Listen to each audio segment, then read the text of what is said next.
আজি নমিনেশ্যনৰ কাৰণে ওলাইছোঁ।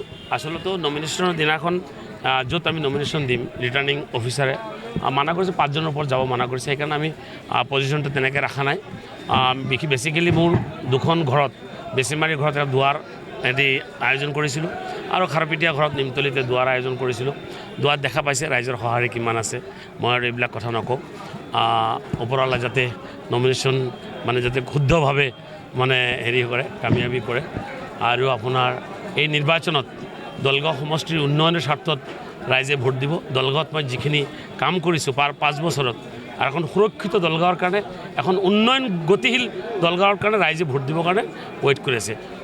অহা 9 তাৰিখে ৰাইজে এইবাৰ যথেষ্ট ভোট, যোৱাবাৰতকৈ বহুত বিপুল ভোটত মোক জিকাব ইনশাআল্লাহ। ইয়াতে কৰিব আজি আশীৰ্বাদ বিচাৰিছোঁ, গতিকে সকলোৱে আহি মোক আশীৰ্বাদ দি আছে আৰু এতিয়া নমিনেশ্যন কাৰণে ওলাইছোঁ। আৰু আপোনালোকে সাংবাদিক বন্ধুসকলক অনুৰোধ কৰিছোঁ, আপোনালোকে মোৰ কাৰণে আশীৰ্বাদ কৰিব, দোৱা কৰিব।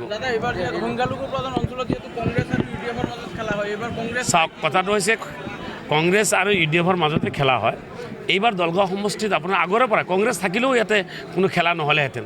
গতিকে এইবাৰ দলগাঁৱৰ ৰাইজে অলৰেডি ইতিমধ্যে সিদ্ধান্ত গ্ৰহণ কৰিছে যে নেক্সট টাইম আকৌ এইবাৰ 2026ত মুজিবুৰ ৰহমান চাহাবক ৰাইজে বিধায়ক বনাব। 15 বছৰ পিছত দলগাঁৱত বিজেপিৰ প্ৰাৰ্থী কিবা প্ৰভাৱ পেলাব বিজেপিত এটা লিমিটেড এৰিয়া আছে তেখেতসকলৰ, এই ভোটখিনিতো যথেষ্ট পাবই তেখেতসকলে।